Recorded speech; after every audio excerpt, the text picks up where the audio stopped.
राजस्व मंत्री चंद्रशेखर बावनकुले की कथित बदनामी को लेकर भाजपा नागपुर ग्रामीण जिलाध्यक्ष आनंदराव राउत ने पुलिस अधीक्षक को ज्ञापन सौंपकर कार्रवाई की मांग की है।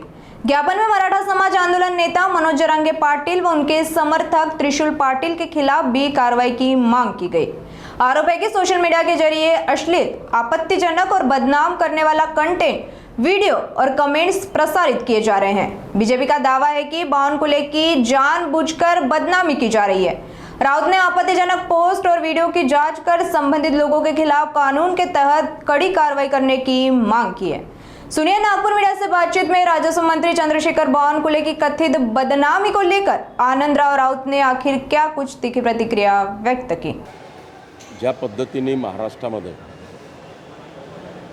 लोकनेत्यांवरती घाणेरडे आरोप करून अश्लाघ्य शब्दामध्ये शिवीगाळ करणं ही जरा प्रथा वाढताना दिसते आहे। आणि ज्या पद्धतीने मनोज जरांगे यांनी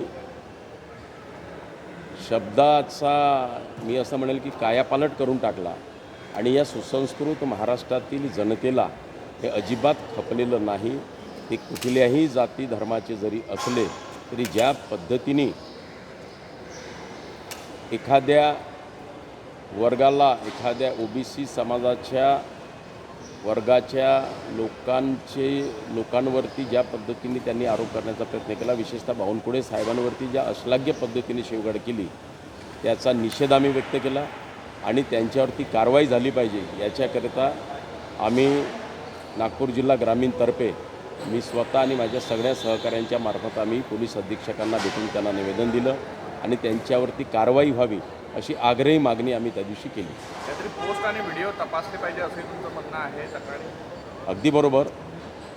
ज्या पद्धतीने ह्या पोस्ट येत आहेत, ज्या पद्धतीने व्हिडिओ येत आहेत, त्या व्हिडिओची पडताळणी करून ते व्हिडिओ डिलीट केले पाहिजे आणि ज्यांनी ज्या पद्धतीने हे व्हिडिओ अपलोड केले त्यांच्यावरती सुद्धा कारवाई केली पाहिजे।